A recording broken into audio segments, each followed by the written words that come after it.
जय श्री कृष्ण। भगवद गीता का दूसरा अध्याय, श्लोक नंबर 2। कुत्ता शयत्वा कस्मालीदा विस्मय समुपस्थम अनायुष्ट नमग्रस्वयं कर्म मकर्ति ते करो कर्म अर्जुन। इसका हिंदी अर्थ है, हे अर्जुन, इस विषम अवसर पर तुम्हें यह कायरता कहाँ से प्राप्त हुई जिसका कि श्रेष्ठ पुरुष सेवन नहीं करते, जो स्वर्ग को देने वाली नहीं है, कीर्ति करने वाली भी नहीं है। व्याख्या। यह संबोधन देने का तात्पर्य है कि तुम स्वच्छ निर्मल अंत करने वाले हो, अतः तुम्हारे स्वभाव में कालुष्य कायरता आना बिल्कुल विरुद्ध बात है। फिर यह तुम्हारे में कैसे आ गई? भगवान आश्चर्य प्रकट करते हुए अर्जुन से कहते हैं कि ऐसे युद्ध के मौके पर तुम्हें तो तुम्हारी शूरवीरता उत्साह आना चाहिए था, तुम बेमौके पर तुम्हारी से यह कायरता कहाँ से आ गई? आश्चर्य दो तरह से होते हैं, अपने ना जानने के कारण और दूसरी चेतना के लिए। भगवान यहाँ तो आश्चर्य पूर्व को बोलना है, वो केवल अर्जुन को चेतना के लिए ही है, जिसे अर्जुन का ध्यान अपने कर्तव्य पर चला जाए। कुतः कहने का तात्पर्य है कि मूल में यह कायरता रूपी दोष तुम्हारे में नहीं है, यह तो आगंतुक दोष है जो सदा रहने वाला नहीं है। समुपस्थ में कहने का तात्पर्य है कि यह कायरता केवल तुम्हारे भावों में और वचनों में ही नहीं आई, किंतु तुम्हारी क्रियाओं में आ गई है, तुम्हारे पर अच्छी तरह से छा गई है, जिसके कारण तुम धनुष बाण छोड़कर रथ के मध्य में भाग में बैठ गए। अर्जुन ज्येष्ठ में समझदार श्रेष्ठ मनुष्य में जो भाव पैदा होते हैं वे अपने कल्याण के उद्देश्य को लेकर ही होते हैं।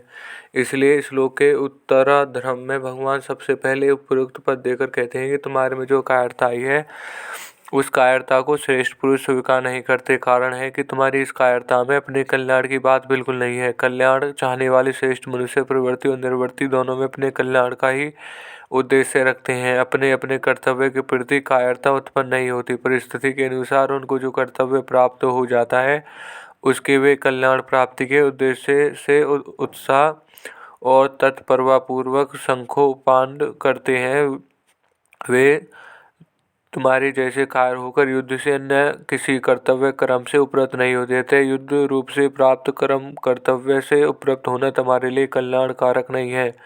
कल्याण की बात सामने ना रखकर अगर सांसारिक दृष्टि से देखा जाए तो संसार में स्वर्गलोक ऊंचा है, परंतु तुम्हारी यह कायरता स्वर्ग को देखने वाली भी नहीं है। अर्थात कायरता पूर्वक युद्ध से निर्वत होना फल स्वर्ग की प्राप्ति भी नहीं हो सकता। अगर स्वर्ग का प्राप्ति का भी लक्ष्य ना हो तो अच्छा माना जाने वाला पुरुष वही काम करता है जिससे संसार में कीर्ति हो, परंतु तुम्हारी यह जो कायरता है यह इस लोक में कीर्ति भी देने वाली है, परंतु अप्रतिकृत देने वाली है। तुम्हारी में कायरता आना सर्वथा ही अनुचित है। भगवान यहाँ और अकृतम ऐसा क्रम देकर 3 प्रकार से मनुष्य बताए हैं। जो विचारशील मनुष्य होते हैं वे केवल अपना ही कल्याण चाहते हैं, उनका ध्येय उद्देश्य केवल कल्याण का ही होता है। जो पुण्यताद मनुष्य होते हैं वे शुभ कर्मों के द्वारा स्वर्ग की प्राप्ति चाहते हैं, वो स्वर्ग को श्रेष्ठ मानकर उसकी प्राप्ति का ही उद्देश्य रखते हैं। जो साधारण मनुष्य होते हैं वे संसार को ही आदर देते हैं, इसलिए वे संसार में अपनी कीर्ति चाहते हैं और उस कीर्ति को अपना ध्येय मनाते हैं। उपयुक्त तीनों पद देकर भगवान अर्जुन को सावधान करते हैं कि तुम्हारा जो यह युद्ध ना करने का निश्चय है यह विचारशील और पुण्यता मनुष्य के ध्येय कल्याण और स्वर्ग को प्राप्त करने वाला भी नहीं है, तथा साधारण मनुष्य के ध्येय कीर्ति को प्राप्त करने वाला भी नहीं है। अतः मोह के कारण तुम्हारा युद्ध ना करने का निश्चय बहुत ही तुच्छ है, जो कि तुम्हारा पतन करने वाला, तुम्हें नरकों में ले जाने वाला और तुम्हारी अपकीर्ति करने वाला होगा। धन्यवाद। यह श्लोक यहीं समाप्त होता है।